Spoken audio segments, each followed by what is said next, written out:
শাওন করে আমি চিল্লাচ্ছি, শাওন কি হয়েছে তোমার? কিন্তু ও অচেতন হয়ে পড়েছিল। তারপরে লোকজনদের ডাকলাম। বিশ্বাস করেন ভাইয়া, এখানে আমাদের এত বেশি খারাপ লাগছিল। ব্রিজের ওপর থেকে সবাই এভাবে উঁকি মেরে দেখছে, আমি আর রাত ছাড়া নিচে কেউ যায় নাই।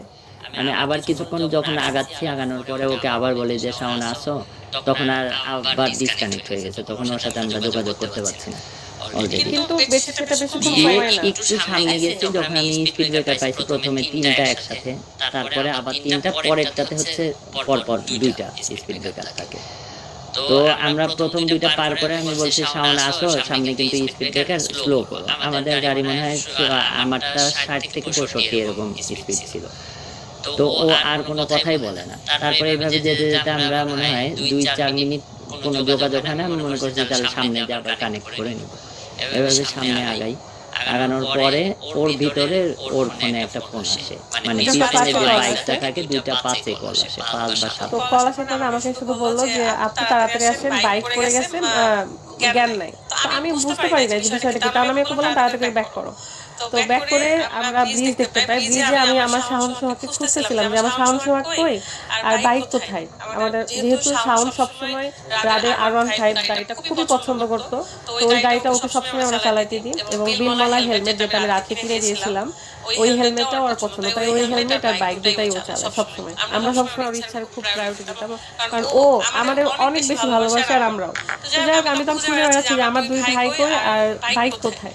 তখন দেখি যে বাইকটা গাছের সাথে ধাক্কা লেগে ভেঙে চুরে পড়ে আছে, আর আমার সাউন্ড হচ্ছে ব্রিজের নিচে কাদার মতো হয়ে আছে, নরম মাটি, ওখানে এভাবে চিত হয়ে পড়েছে। আমি তো রাস্তা থেকে চিল্লাইতে চিল্লাইতে নিচে গেছি যে ওকে মানে মাথার নিচে হাত দিয়ে আমি বলছি, কেউ যায় না, সবাই ভিডিও করতেছে, এটা সেটা করছে, আমি চিল্লাই চিল্লাই ডাকছি, পরে আসছে একজন, তারপরে আমরাই ওকে টেনে উপরে রাস্তার ধারে নামালাম, এবং আমি চেষ্টা করছিলাম যে তার আসলে হার্টবিট আছে কিনা, কারণ সে একদম অচেতন অবস্থায় ছিল। তখন ওর বুকে আমি বারবার মাথা দিচ্ছিলাম আর বলছিলাম যে একটু হার্টবিট জাস্ট আমি শুনতে পাইছি হালকা করে, ধুক ধুক ধুক ধুক ধুক ধুক এরকম ছিল আওয়াজটা হালকা। তো আমি এটা এখনো শুনতে পাই। তো শোনার পর আমি চিৎকার করে উঠছি যে সাউন্ড বেঁচে আছে, তাড়াতাড়ি মেডিকেলে চলো। আর ও পাগল হয়ে গেছে। তারপরে রাস্তায় যাচ্ছিল একটা অ্যাম্বুলেন্স, সেই অ্যাম্বুলেন্সকে থামায় আমি শাওনকে উঠাইলাম, উঠায় আমি সোহাগ আর শাওন চলে গেলাম হসপিটালে। আর সোহাগ কিন্তু ওই বাইকের পিছনেই ছিল, পিছনে বসেছিল। বাট ওর পড়েনি আমরা তো হয়তো। তদন্ত পরে করছি, আগে আমার ভাইকে বাঁচানোর জন্য আমরা মেডিকেলে গিয়েছি।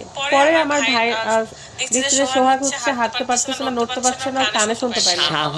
সোহাগ কিন্তু ওর বাইকের পিছনে ছিল, হ্যাঁ, কিন্তু সোহাগ ব্যথা পাইছে, বাট এমন কানে ব্যথা লাগছে, পাইছে যে কানের পর্দা ফেটে ফেটে গেছে। গেছে। ডাক্তার এখন চিকিৎসাধীন অবস্থায় আছে ও।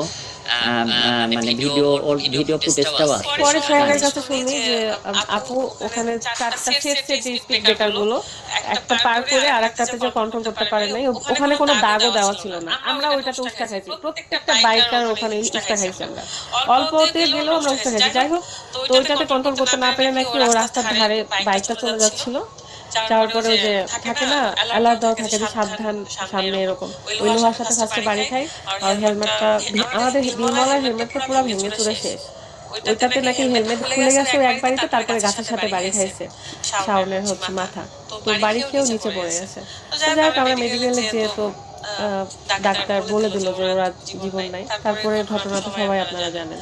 এখন বিষয় হলো সবাই আমাকে দোষ দিচ্ছে। এখন দেখেন, আমিও তো নিজেও ওই